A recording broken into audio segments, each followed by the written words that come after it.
A pergunta seguinte vai ser muito importante. Jesus, impostor ou Messias? Esta é uma pergunta muito importante porque este Jesus declara algumas coisas espantosas. Ele diz, por exemplo, eu sou o caminho, a verdade e a vida. Quantos vêm ao Pai? Ninguém vem ao Pai senão por mim. Isto é o que ele diz. E hoje, este Jesus está sendo marginalizado. E os críticos, sobretudo o que se chama de novo movimento da reforma, estão esmiuçando a Bíblia. Estão arrancando o coração do lado messiânico da Bíblia. Jesus, se nós quisermos ter uma unidade mundial de religiões, deve se tornar no mesmo nível que os demais. Não é isso? Ele não pode sobressair mais do que ninguém. Ele tem que ser rebaixado ao nível de todos os outros. Mas se este Jesus Cristo é o Messias de Deus e é Deus, bem, então chegamos a um impasse. Então vejamos o que a Bíblia diz, porque eu não quero influenciá-los. Jesus, impostor ou Messias? Jesus diz em João, capítulo 6, versículo 38, porque eu desci do céu. Ora, isto não é algo que todos podem dizer, não é certo? É incomum, eu não poderia dizer isso. Assim, ou é presunção ou é verdade. Um livro de Josh McDowell diz que as profecias messiânicas foram acidentalmente ou coincidentemente cumpridas por Jesus. Segundo as probabilidades científicas, as chances de qualquer ser humano, até o presente, cumprir uma seleção de pelo menos 8 dessas profecias, incluindo a crucifixão, é apenas de 10 elevado à potência 17. E só estamos considerando apenas 8 profecias. E se considerássemos 48 profecias? A hipótese seria então praticamente zero. 10 elevado à potência de 157. E se você se lembrar que o número de partículas existentes no universo é de apenas 10 elevado à potência 18, bem, então esse é o número de partículas existentes no universo. Bilhões e bilhões de partículas. Uau! E se considerarmos todas as 61 profecias? Porque existem ainda mais profecias e cada uma delas é cumprida por Jesus Cristo. Números 24, 17 diz, uma estrela procederá de Jacó. Ele, Jesus, seria precedido por um mensageiro. Apenas vou mencionar algumas profecias, eu não quero focar todas elas, quero falar para vocês de uma profecia específica esta noite. Então vamos brevemente repassar algumas dessas profecias antigas. Vós que clama no deserto, preparai o caminho do Senhor e endireitai a vereda do nosso Deus no deserto. Portanto, a Bíblia diz que Jesus seria precedido por um mensageiro, e naqueles dias apareceu João Batista pregando no deserto, dizendo, arrependei-vos porque é chegado o reino dos céus. Assim, ele estava pregando a mesma mensagem predita pelo profeta. João 8,36. Depois que o Filho vos libertar, sereis verdadeiramente livres. Esta é uma profecia muito importante. Portanto, de acordo com esta declaração, a liberdade vem através de Jesus Cristo e mais ninguém. Porque ele diz que ninguém vem ao Pai senão por mim. Os judeus responderam, somos descendência de Abraão e nunca servimos a ninguém. Como dizes tu, sereis livres? Ele estava falando da liberdade, não da escravidão, mas da liberdade do pecado. O meu reino não é deste mundo, João 18:36. Estas declarações são muito fortes. O nascimento miraculoso, eis que a Virgem conceberá e lhe dará o nome de Emanuel, Deus conosco. Não é qualquer pessoa, mas Deus conosco. Então, algumas pessoas podem dizer, ele não foi chamado Emanuel, ele foi chamado de Jesus. Vejam, os nomes antigos se referiam a algo. Eles tinham um significado. Não eram apenas nomes quaisquer. Portanto, Emanuel significa Deus conosco. E Yeshua, que é transliterado para o grego como Jesus, significa Jeová Salvador, Deus o Salvador. E Jesus afirmou ser Deus, portanto, ele não pode ser comparado com ninguém, em nenhum sistema religioso. Isto é, Isaías 7,14. O anjo disse, em teu ventre conceberás e darás à luz um filho, e por-lhe-ás o nome Jesus, o que é exatamente a mesma coisa que Emanuel, Jeová o Salvador. O nome está aqui. Em outras palavras, Deus conosco. Lucas 1, 28 a 31. Em seguida, o Antigo Testamento se refere a Belém. Belém, de ti sairá o que há de governar Israel. Miqueias 5, 2. E esta Belém, em particular, Belém Efrata, que significa o pão da vida desceria dos céus em Belém. Claro, sabemos que isso se cumpriu. Jesus nasceu em Belém da Judéia no tempo de Herodes, e ele recebeu o nome de Yehoshua, Jeová o Salvador.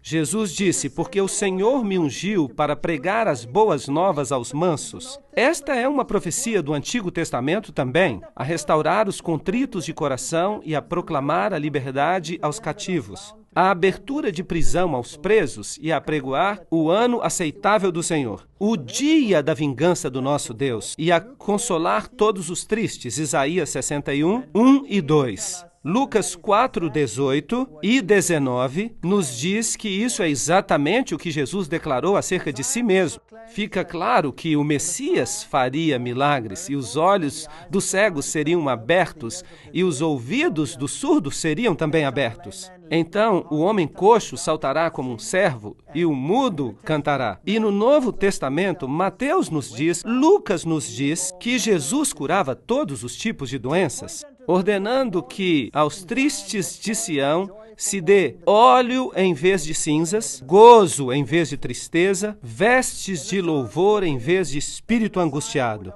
Nos Salmos, lemos que o Messias falaria em parábolas. Em parábolas abrirei a minha boca. Tudo isso disse Jesus com suas palavras. Mateus nos diz isso. A Bíblia prediz a entrada triunfal. Isso está em Zacarias 9:9. Eis que o teu rei virá a ti, justo e salvo, pobre e montado em um jumento. Todas essas coisas são predições do Antigo Testamento. Até o meu amigo íntimo, em quem eu tanto confiava, levantou contra mim o seu calcanhar. Isso se cumpriu e lemos em Mateus que Judas Iscariotes fez precisamente isso. E que tal este texto de Zacarias? E pesaram o meu salário 30 moedas de prata. Até o preço que foi pago por essa traição estava definido no Antigo Testamento. Tomei então as 30 moedas de prata e as deitei no tesouro de Jeová. E foi exatamente o que fizeram. Compraram o campo do oleiro com o dinheiro da traição. E ele havia dito, se me derem esse dinheiro, eu o entregarei. E ele então levou ao templo as moedas de prata e se retirou.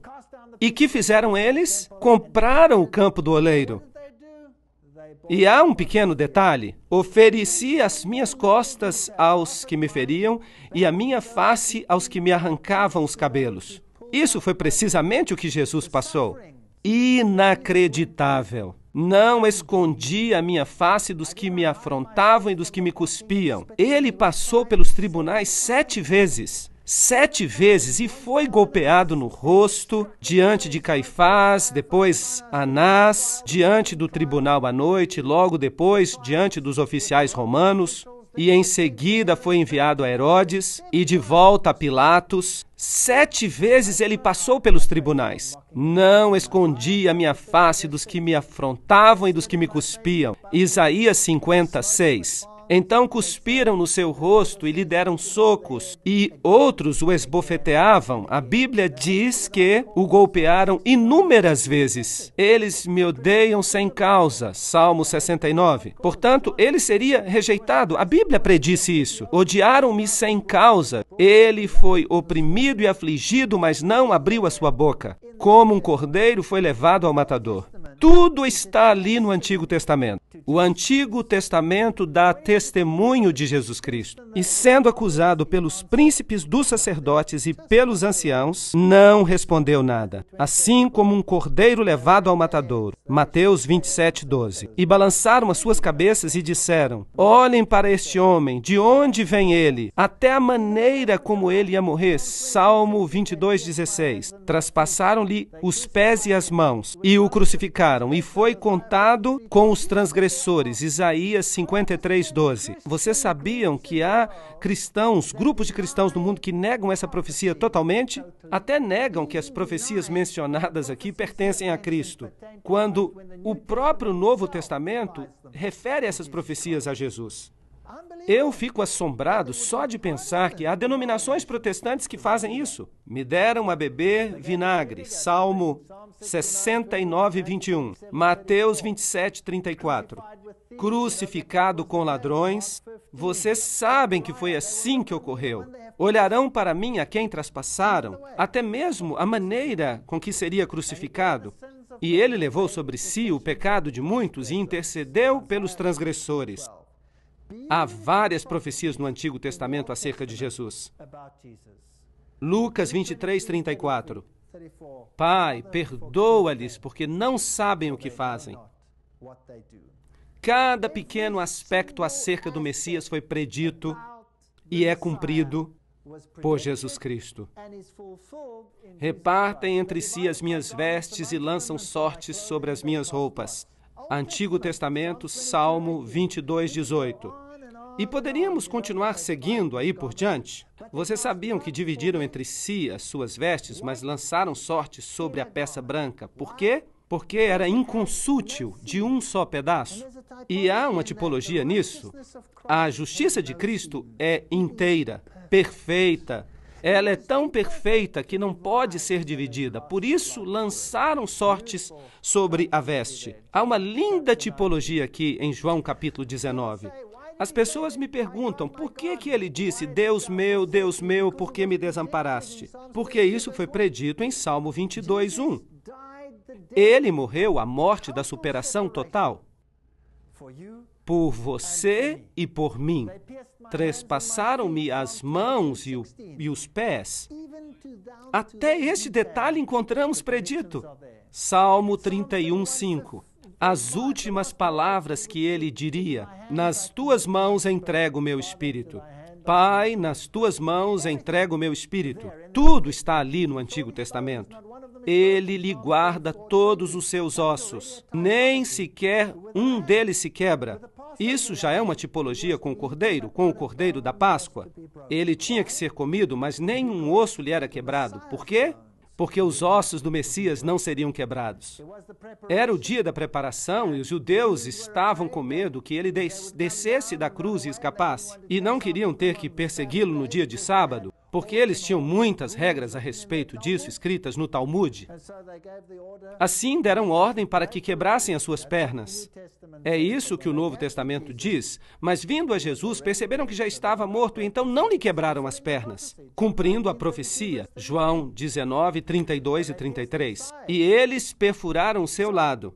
Portanto, o local do seu nascimento está predito, a forma como nasceria está predita, a sua traição foi predita e a forma como ele haveria de morrer está predita, pormenorizadamente. Eu lhe dei apenas um esboço, não temos tempo para entrar nos detalhes, nas nuances, porque tudo é absolutamente espantoso. Aqui temos uma bela declaração. Cristo foi tratado como nós merecíamos para que nós pudéssemos receber o tratamento a que ele tinha direito. Foi condenado pelos nossos pecados, nos quais não tinha participação, para que fôssemos justificados pela sua justiça, na qual não tínhamos parte. Sofreu a morte que nos cabia, para que recebêssemos a vida que a ele pertencia. Pelas suas pisaduras fomos sarados. Uma linda declaração. Porque Deus amou o mundo de tal maneira que deu o seu Filho unigênito para que todo aquele que nele crê não pereça, mas tenha a vida eterna. Isaías 53 novamente diz: a sua sepultura seria com os ímpios. Muito interessante. E esteve com o rico na sua morte. Ele morreu entre os ímpios, mas um homem rico lhe deu a sua sepultura. Mateus 27, 57 até 60. Confiram essas declarações. A forma da sua morte, a forma como foi sepultado, tudo está lá no Antigo Testamento. Alguns críticos dizem: esperem um momento. Quem sabe ele não foi apenas um personagem histórico e os escritores do Novo Testamento tenham escrito isso simplesmente para fazer crer que ele cumpriu as profecias. Agora, eu espero que vocês percebam que os escribas e os fariseus, eles nunca entenderam as profecias. Porque se eles tivessem entendido as profecias, eles teriam aceitado o Messias, certo? Então temos aqui a teoria de que esses fatos foram alterados. Dizem que os indivíduos envolvidos, como Pilatos, não foram figuras históricas. Pois bem, eu tenho uma notícia para esses críticos. Há uma inscrição que foi encontrada e ela está em exibição em um dos museus de Israel com os nomes de Tibério e Pôncio Pilatos. Esses nomes estão lá, porque são personagens históricos. Vamos passar uma vista de olhos em alguns historiadores. Tácito, o historiador romano que viveu no ano 115 depois de Cristo, fala acerca da perseguição de Nero aos cristãos no ano 46 depois de Cristo e diz: Cristos, de quem o seu nome é derivado, foi executado pelas mãos de Pôncio Pilatos no reino de Tibério. Portanto, temos uma fonte extra-bíblica que fala acerca dessas coisas, como elas aconteceram. Também temos Suetônio, um historiador romano que escreve em 120 depois de Cristo e diz: como os judeus estavam constantemente fazendo distúrbios, lembrem-se que os cristãos eram considerados uma seita judaica e por isso estavam sendo chamados de judeus. Essas perturbações eram então inspiradas por Crestus e o imperador Cláudio os expulsou de Roma. O Talmud, que é a tradição judaica, diz que na véspera da Páscoa judaica eles crucificaram a Jesus de Nazaré. Portanto, há várias fontes fora da Bíblia e das Escrituras que confirmam que Jesus viveu. Jesus era sempre central, porque o Messias era o centro da religião de Israel. Se você olhar para o santuário que tinha que ser construído, cada objeto, cada parte do serviço que ocorria ali no santuário era uma referência a Cristo. A mais bela história do plano da salvação é representada aqui no sacrifício do Cordeiro, o qual representava o Cordeiro que tiraria o pecado do mundo.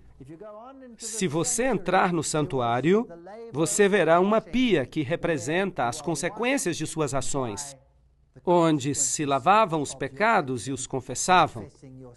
Jesus Cristo é a luz do mundo, Jesus Cristo é o pão da vida, Jesus Cristo intercessor, Jesus Cristo misericordioso.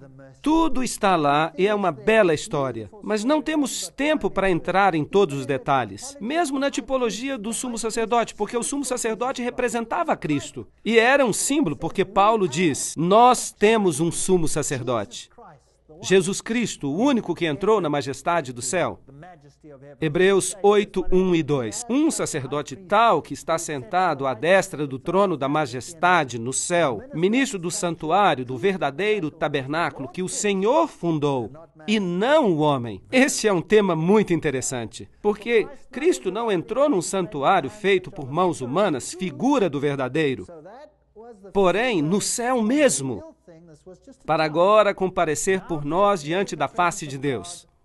Ele entrou no próprio céu. Hebreus 9, 24. Todo o Novo Testamento é uma tipologia das próprias ações de Jesus. Portanto, agora temos um problema. O mundo espera hoje que todos se reconheçam como estando no mesmo nível, sendo iguais. Mas a Bíblia diz que há somente um caminho para a salvação, e esse é por meio de Jesus Cristo. E que Jesus não era apenas mais um de muitos profetas deste mundo, mas era o Messias predito. Deus, aquele que viria do céu, para pagar o preço do pecado para a sua e para a minha salvação. E temos que ter uma opinião definida sobre esse assunto. Há uma profecia fantástica em Daniel que coloca este assunto para além de qualquer sombra de dúvida. Tanto assim que ela se tornou um pesadelo para aqueles que querem rejeitar a Jesus como Messias. Em Daniel, capítulo 8, temos também um trajeto ao longo da história, como fizemos no capítulo 2 de Daniel, no qual estudamos a cabeça e os braços de prata, e o bronze e o ferro. Mas aqui toda a história se repete, representada por animais. E você tem aqui um carneiro específico com 2 chifres, um maior do que o outro, e a Bíblia nos diz quem é. Não temos que adivinhar. E é uma referência aos medos e persas. E depois de falar desses 2 chifres, nos diz que um bode apareceu com um chifre notável entre os olhos. E, novamente, não temos que adivinhar. E Daniel, capítulo 8, nos diz que o chifre proeminente do bode representa o primeiro rei da Grécia. E então, quem era esse rei? O Alexandre o Grande. Não temos que adivinhar nada. A Bíblia nos diz precisamente o que cada símbolo representa. A Bíblia também diz que ele se aproximou do carneiro e atacou o carneiro e lhe quebrou os 2 chifres. A Medopérsia foi conquistada, portanto, o bode chega voando, colocando sobre o outro toda a sua força e lhe quebra os chifres. E Daniel 8:8 diz que o bode se engrandeceu sobremaneira, mas estando no apogeu do seu poder, aquele chifre lhe foi quebrado. Portanto, Alexandre o Grande também chegaria a seu fim. E no seu lugar, 4 notáveis chifres cresceriam para os ventos do céu. E nós sabemos que a Grécia acabou dividida em 4 regiões. É muito interessante. Havia 2 generais lutando pelo império, mas depois de todas essas batalhas, restaram então 4 regiões. E daí saiu um chifre que cresceu muito para o Oriente, para o Sul e para a Terra Formosa. E ele se engrandeceu a ponto de enfrentar o exército do céu. E ele lançou por terra alguns do exército de Deus, algumas estrelas, e os pisou. E ele se engrandeceu contra o grande príncipe do exército. E por isso foi tirado o sacrifício contínuo. A palavra sacrifício está escrita em letras cursivas, significando que ela não está presente no texto original. Na versão King James, em inglês, quando se escreve uma palavra em letras cursivas, significa que essa palavra não está no original. Portanto, podemos dizer que por ele o contínuo foi tirado, e o lugar do seu santuário foi lançado por terra.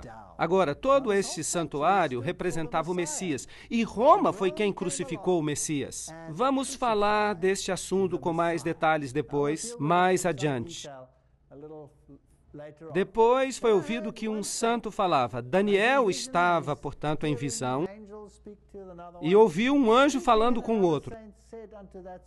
E disse àquele santo, aquele outro santo que falava, até quando durará a visão do sacrifício contínuo? A palavra sacrifício está acrescentada. A palavra contínuo é tamid em hebraico. Tamid era o fogo que estava sempre queimando. Quando os judeus viam esse fogo que estava sempre queimando, eles sabiam que um sacrifício estava sendo feito em seu favor. Poderemos voltar a este tema mais tarde, em outra palestra. E da transgressão assoladora para que sejam entregues o santuário e o exército, a fim de serem pisados. E ele disse, e agora nós temos um tempo profético, até 2.300 tardes e manhãs, e o santuário será purificado. Daniel 8, 13 e 14. Temos um tempo profético. Agora, não vamos lidar com esta profecia hoje. Estes 2.300 dias proféticos nós vamos explicar em uma outra palestra, em detalhe. Por isso eu não quero falar sobre isso agora em detalhes, mas precisamos ver que Daniel está se referindo aqui a um tempo profético definido. E eu quero ver apenas uma parte desse tempo profético, Daniel 8, 23 a 26. No fim do seu reinado, quando acabarem os prevaricadores, se levantará um rei feroz de semblante e será entendido em questões obscuras e se levantará contra o príncipe dos príncipes, mas sem mãos será quebrado. Ali, novamente, temos uma frase, sem mão. É incrível a profecia. Nós vamos explicar essa frase mais à frente e nós veremos quem vai estar no comando quando Jesus voltar. A visão da tarde e manhã é verdadeira, tu, porém, sela a visão, porque se refere a dias muito distantes. Isto é, se refere ao futuro. E ele disse, até 2.300 tardes e manhãs e o santuário será purificado. Aqui está uma visão que foi dada a Daniel e ele não a entende. Ele não entende nada, mas dizem a ele, não se preocupe, você não precisa entender isso agora, isso será revelado num futuro distante. E nós também não vamos tratar deste assunto nesta conferência, vamos tratar sobre isso mais tarde em outra palestra. E ele então está pensando sobre esta visão, ele não entende, ele está ali em pé, Daniel 8:17, e ele veio até onde eu estava e vendo, eu me amedrontei e caí com o rosto em terra. Daniel está em visão e ele tem uma perspectiva desse ser celestial e ele cai sobre o próprio rosto. Entende, filho do homem, porque esta visão será para o tempo do fim. Portanto, a visão diz respeito ao futuro, diz respeito ao tempo do fim. E há vários aspectos que preocupam a Daniel. E em seguida, em Daniel capítulo 9, do versículo 20 em diante, temos a explicação para uma parte da visão.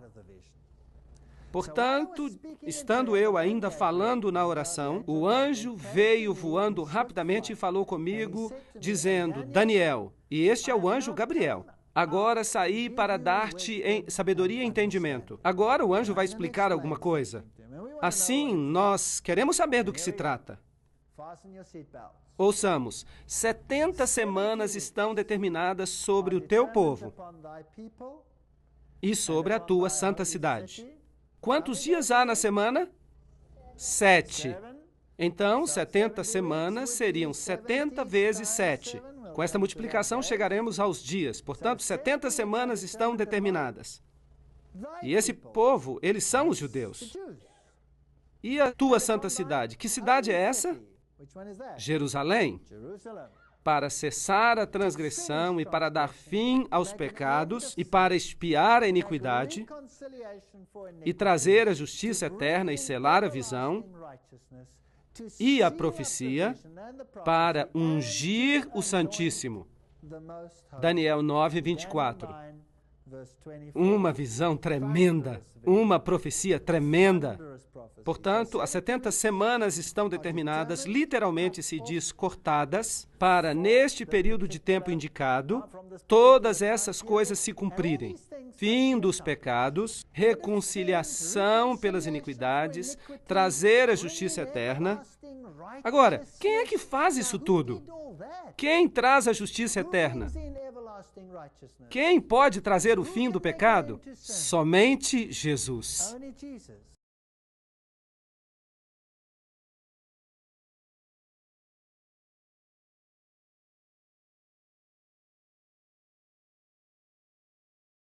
Temos aqui uma profecia messiânica. Agora, deixe-me dizer a vocês, os judeus estão muito aborrecidos acerca desta profecia. Escutem isto. Eu vou ler para vocês uma maldição rabínica e vocês poderão encontrá-la na lei talmúdica, página 978, seção 2, linha 28. Permitam-me ler. Os ossos das mãos e os ossos dos dedos se caiam e se decomponham, àquele que se volte às páginas do livro de Daniel para saber o tempo de Daniel 9, 24 a 27. E que sua memória desapareça da face da terra para sempre.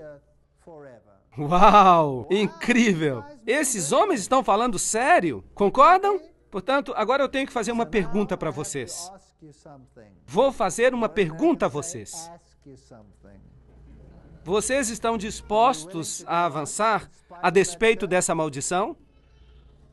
Porque se vocês forem calcular comigo o período de tempo descrito em Daniel, capítulo 9, 24 a 27, então essa maldição, teoricamente, poderá cair sobre vocês. Mas eu quero falar algo para vocês. Eu sirvo a alguém que é maior do que esta maldição e eu não tenho medo desta maldição. Eu sei por que eles têm esta maldição. Eles têm essa maldição porque se ela não estivesse aí, alguém poderia calcular o período de tempo e descobrir a quem realmente devem seguir. Vamos ler. cortado, determinado, separado de 70 semanas cortadas da maior profecia para os judeus. 70 semanas são para os judeus. Agora vamos passar os olhos em profecia, um dia vale um ano. Uma semana são, portanto, 7 dias. Então, no princípio, dia-ano significa que a semana inteira vale 7 anos. Agora, eu posso dizer isso para você simplesmente de mim mesmo? Não. Isso seria uma arrogância. Por isso, vamos procurar um apoio bíblico. Ezequiel, capítulo 4, versículo 6. Um dia te dei por cada ano. Ele está falando em sentido profético. Números, capítulo 14, verso 34. Segundo o número dos dias em que espiastes essa terra, 40 dias, cada dia representa um ano. Portanto, vamos testar agora esse conceito. Temos o princípio dia-ano. Vamos ver onde o número de 70 semanas nos leva. 70 semanas são determinadas sobre o teu povo. 70 semanas. Bem, uma semana tem 7 dias, então, quanto é que temos em dias? 490 dias. E este é o resultado, então, dos 490 anos proféticos que estão cortados, determinados. Cortados do quê? Obviamente, dos 2.300 dias proféticos, dos quais falava Daniel. E isso, então, nos leva a 2.300 anos proféticos. 490 anos são separados para os judeus. Isso é o que significa. Bem, vamos analisar, então, um pouco mais longe. Bem, então, o santuário seria purificado no final desse período.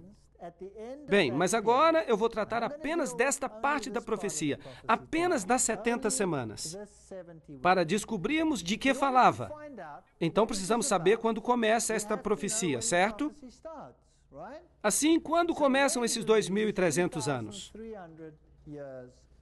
Então, a partir de que período começamos a contar estas semanas? O código rabínico diz que nós não estamos autorizados a estudar isso, mas Daniel 9:24 nos dá a resposta. Há uma maldição sobre este versículo. Interessante que os rabis decidiram amaldiçoar uma parte de Daniel. Isso não nos confunde um pouco? Eu me confundiria. 70 semanas estão determinadas sobre o teu povo. Sabe e entende. Desde a saída da ordem para restaurar e edificar Jerusalém, até o quê?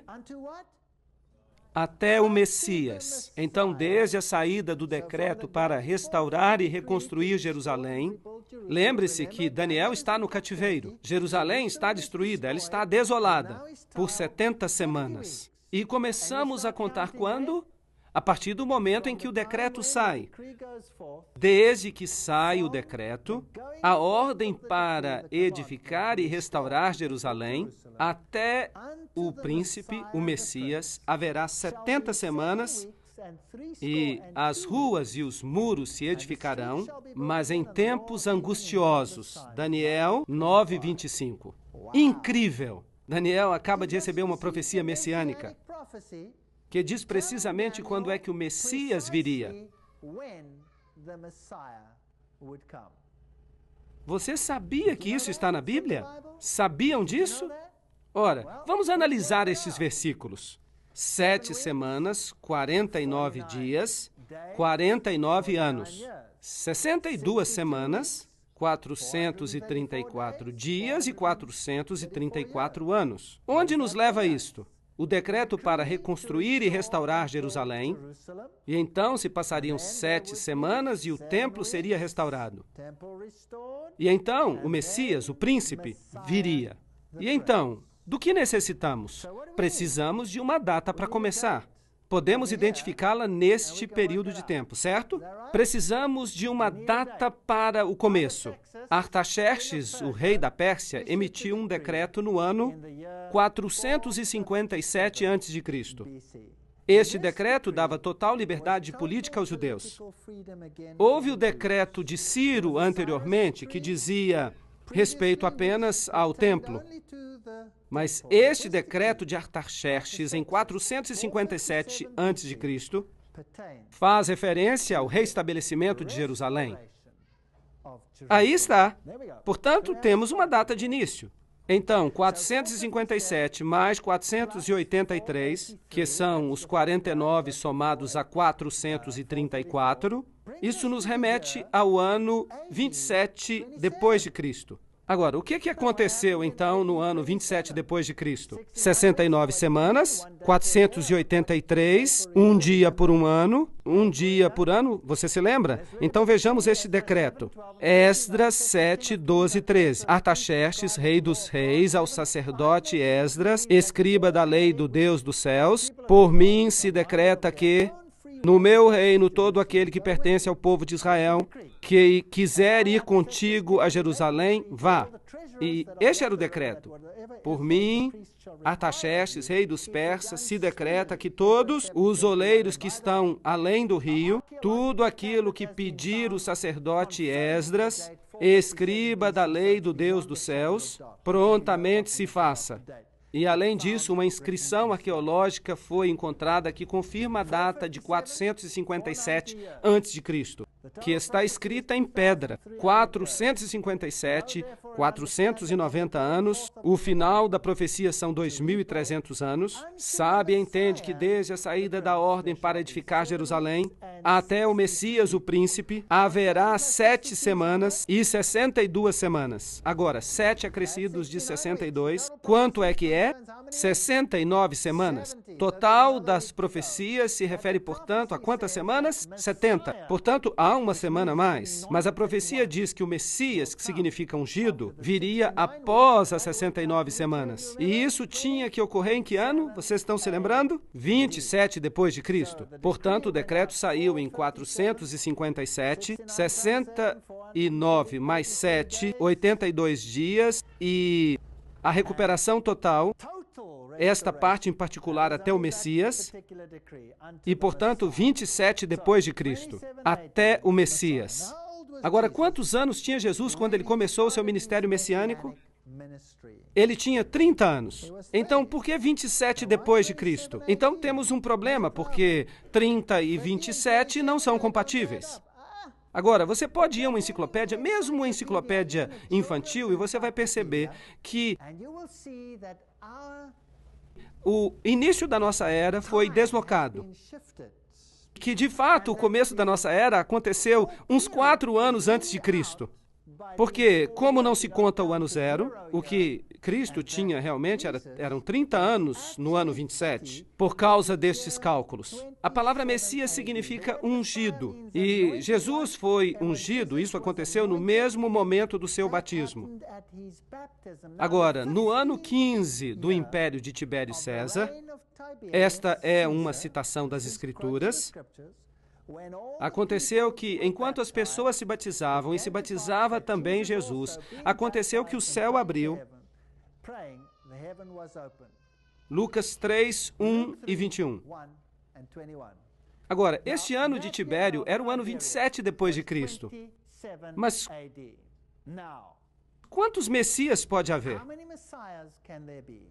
Apenas um. Apenas um cumpre todos os pormenores da profecia. O ano 15 de Tibério César era o ano 27 depois de Cristo. E Jesus foi ungido com o Espírito Santo precisamente no momento certo da profecia. Agora você pode imaginar por que o Talmud rabínico diz: maldito seja aquele que calcula 7 semanas, porque o judaísmo teria chegado ao seu fim. Se eles aceitassem o que Daniel disse, o judaísmo teria chegado ao fim. E o Espírito Santo desceu sobre ele em forma corpórea, como uma pomba, e ouviu-se uma voz do céu que dizia: Tu és o meu filho amado, em ti eu me comprazo. Agora, ouçam o que diz Marcos, capítulo 1, versículo 15. Jesus foi ungido e o ano era 27 depois de Cristo, e dizendo: o tempo está cumprido e o reino de Deus está próximo. Arrependei-vos e crede no Evangelho. Marcos 1, versículo 15. Que tempo está cumprido? Que tempo é que foi aqui cumprido? João 1:29. Eis o Cordeiro de Deus que tira o pecado do mundo. O ungido, o Messias, havia chegado. Deus ungiu a Jesus de Nazaré com o Espírito Santo e com poder. Atos 10:38. E teve lugar isso no seu batismo. Portanto, o Messias viria e tomaria os pecados do mundo sobre ele. E isso foi predito precisamente na Bíblia. E a data também. Gálatas 4:4. Mas vindo o cumprimento do tempo, Deus enviou o seu Filho. Cumprimento de que tempo? Havia uma profecia que tinha que ser cumprida. E só Jesus a cumpre. Mais ninguém. Eu vou deixar isso bem claro para que ninguém tenha dúvida. Ninguém. Nem Krishna, nem Buda, nem Maomé, ninguém. Mas apenas Jesus cumpriu. Ninguém mais. Portanto, apenas existe um Messias bíblico. E ninguém vem ao Pai senão por ele. Eu estive dando umas palestras na Alemanha. Quando eu disse isto, alguém se levantou na plateia e disse: mas isso é arrogância. Como é que alguém pode dizer que ninguém vai ao Pai senão por Jesus Cristo? Isto é uma arrogância. E o que acontece com todos os outros? Sim, eu disse, você tem razão, eu sou arrogante. Quando eu digo que ninguém pode chegar até o Pai, exceto por esta pessoa específica. Mas se alguém chega até mim e me diz, e eu estou ali sentado com a minha filha, e essa pessoa me diz, você é o pai dessa criança? E eu digo, sim, eu sou o pai desta criança. E essa pessoa me diz, com tantos milhões de habitantes no planeta, você diz que você é o pai desta criança? Isso é uma arrogância. Bem, quem sabe isso seja uma arrogância, mas poderá também ser que isso seja um fato, certo? Embora a minha irmã diga que a paternidade é apenas uma opinião, enquanto que a maternidade é um fato, talvez nós pudéssemos discutir este assunto, mas o fato é que o ponto da questão que eu estou fazendo é que se Jesus é o Messias, e se Jesus é Emanuel, e se Jesus é o Yoshua, Jeová, o Salvador, Jesus, então ninguém mais cumpre, certo ou errado? E se ele é o Criador, não há mais ninguém que se qualifique, certo? Então, eu devo me contentar com a confusão, ou eu posso tomar uma decisão? E se me pedirem que eu adore uma outra pessoa? Pois bem, eu tenho notícias muito interessantes. No meu país, na África do Sul, estão saindo algumas leis novas, novos currículos, e estão fazendo uma filtragem com todas as pessoas, e todo mundo vai acabar recebendo isso. E no nosso sistema de escola, nós temos algo chamado Currículo 2005, que significa que no futuro nossas crianças precisarão ser educadas em todas as religiões e deverão aprender todas as orações de todas as religiões e deverão reconhecer todas as divindades de todas as religiões também. Eu tenho um problema com isso. Portanto, em breve, talvez me apresentem uma imagem e eu terei que dizer, eu lamento, sinto muito, mas não posso concordar com isso. Vindo o cumprimento dos tempos, Deus enviou o seu Filho. Gálatas 4:4. E o que acontece na 70ª semana? Sabiam que existem ainda muitas pessoas? Sim, há muitas pessoas que interpretam as profecias deste mundo e algumas pessoas pegam esta profecia das 70 semanas e a lançam no futuro, um futuro indefinido. E dizem que esta semana pertence ao anticristo. Mas esperem um momento. As 70 semanas dizem respeito aos judeus para terminar a transgressão, trazer a justiça eterna. E tudo isso é messiânico. Tudo é messiânico. Depois das 62 semanas, o Messias será... Agora, o que é que está escrito ali? Será cortado. Mas não para si mesmo. O que significa isso? Ele irá morrer, mas não para si mesmo. Por quem? Por todos nós. É emocionante. É tremendamente empolgante. E o povo do príncipe que há de vir destruirá a cidade. Agora, temos aqui um quiasma, um paralelismo entre duas forças opostas. E se fala aqui de forças que estão a trabalhar, de um lado o príncipe da profecia e de outro lado alguém que virá para destruir a cidade. Quem é este? Foi Roma. Roma veio e destruiu a cidade no ano 70 depois de Cristo. Portanto, será cortado o Messias, mas não para si mesmo, e o povo do príncipe que virá destruirá a cidade e o santuário, e o seu fim será com a inundação. Até o fim da guerra, a desolação está determinada. Daniel 9, versículo 26. E ele firmará uma aliança com muitos por uma semana. Este é o Messias agora. O outro governante, o Messias, e é assim que funciona essa forma de paralelismo quiásmico.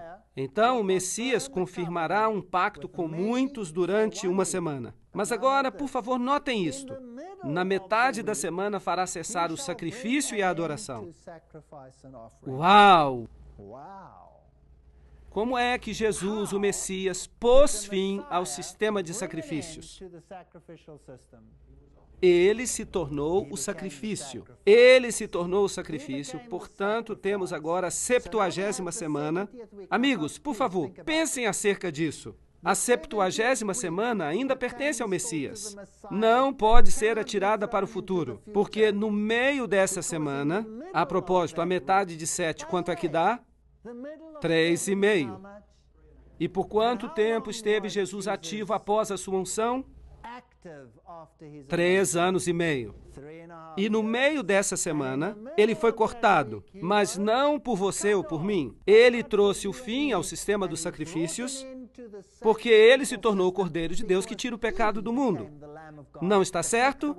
Portanto, apenas ele pode cumprir essa parte da profecia. Portanto, posso atirá-la para o futuro ou ela tem que dizer a respeito de Cristo? Pertence ao tempo de Cristo. Ele trará o fim do sacrifício e da oferta. Ele é a oferta. Há uma semana profética, ou 7 anos literais, que sobram na nossa profecia. Qual é a metade de 7? 3,5, 3 anos e meio, desde o outono do ano 27 depois de Cristo até a primavera de 31 depois de Cristo. Portanto, temos o ano 27 mais 3 anos e meio, e o sistema de sacrifício dos judeus simbolizado pelo templo chega ao fim. O Messias seria cortado, mas não por si mesmo.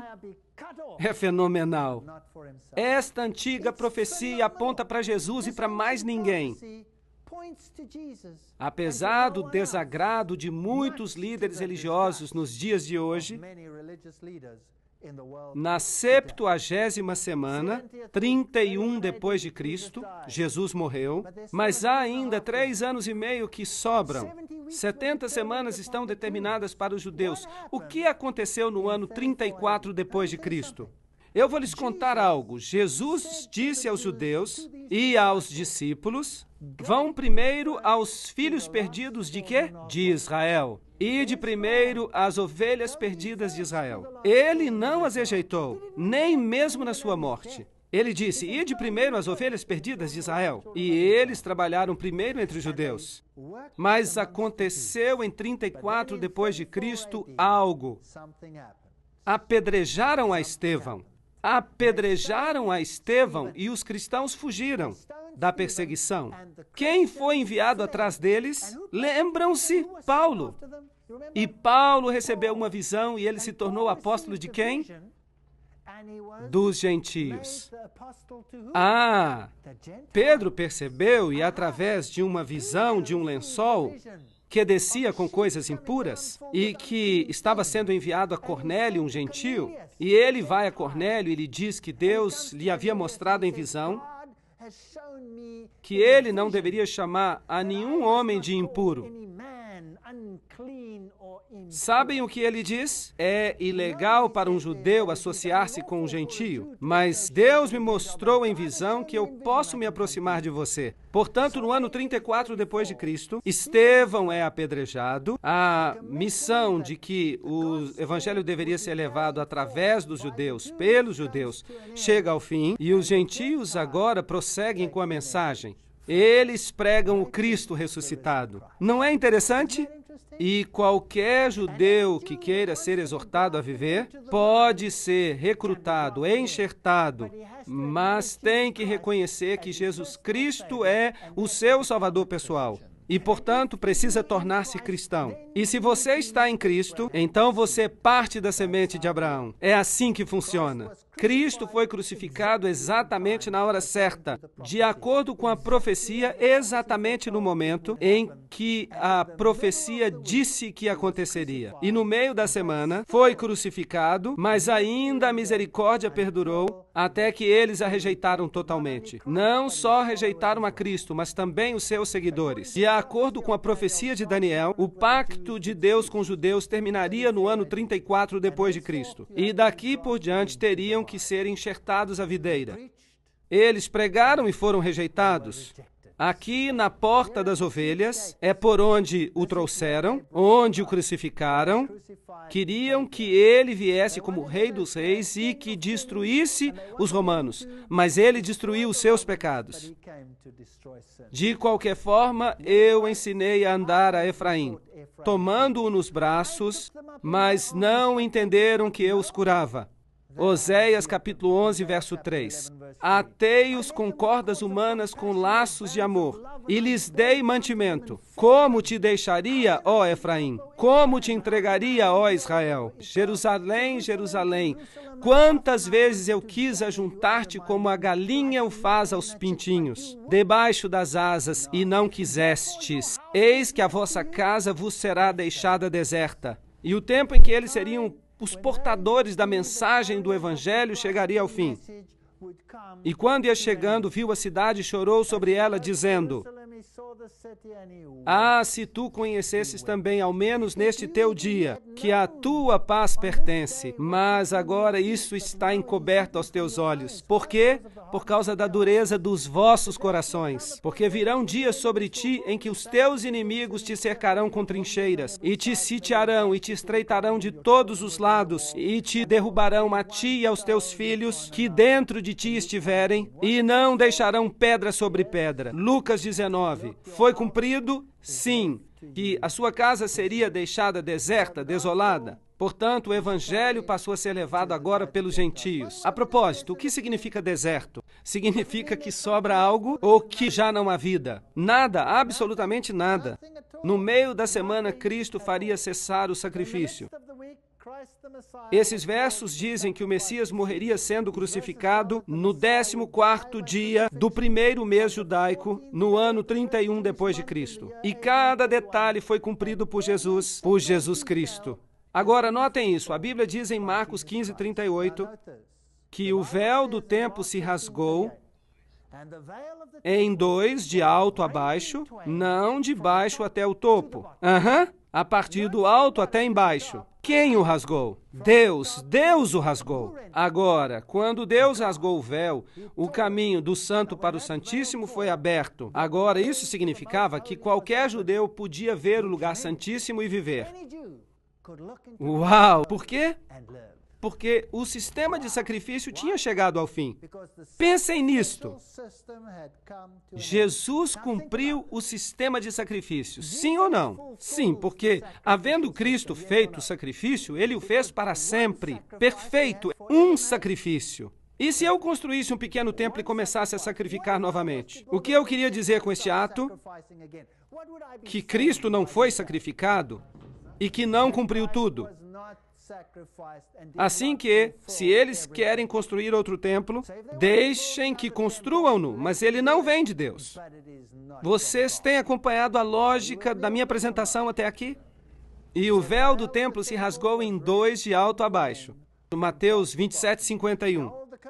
Isso foi escrito para nós. Então, de acordo com as profecias de Daniel, o pacto de Deus com os judeus cessaria em 34 depois de Cristo, ao final da 70ª semana. E não se pode lançar a 70ª semana para o futuro, porque o sistema de sacrifício foi encerrado pelo próprio Jesus. Portanto, ela se encaixa melhor no passado. Em 34 depois de Cristo, Estevão é apedrejado, os líderes dos judeus rejeitam o evangelho e este vai para os gentios. Gálatas capítulo 3, versículo 29, diz que se sois de Cristo, sois descendência de Abraão e herdeiros conforme a promessa. Tanto, por outras palavras, todos os que aceitam a Jesus Cristo se tornam parte da semente de Abraão. Sim ou não? Paulo diz a semente no singular, o que significa que se refere a Jesus Cristo e nada mais. Porque em Jesus Cristo nem a circuncisão nem a incircuncisão tem virtude alguma, mas sim o ser uma nova criatura, e em todos aqueles que andarem conforme esta regra, paz seja sobre eles. E quem são estes? Os que aceitam a Cristo, são eles. Então, eu amo os judeus, eu tenho muitos amigos judeus. E diariamente eu oro com todo o meu coração para que eles aceitem o Evangelho. Espero que haja muitos judeus aqui hoje. Não estou querendo rebaixar os judeus, eu estou simplesmente explicando a profecia que aponta para Jesus. E ele me disse, até 2.300 tardes e manhãs e o santuário será purificado. E há mais coisas nesta profecia do que simplesmente isso. A purificação do santuário é uma festa judaica. E vamos vê-la mais à frente. É uma festa que se refere ao dia de juízo nos tempos do fim. Segundo a profecia, o fim do mundo, a profecia diz 2.300 anos mais tarde, e logo virá então a eternidade. Todos sabemos que esta terra foi julgada uma vez e destruída por um dilúvio.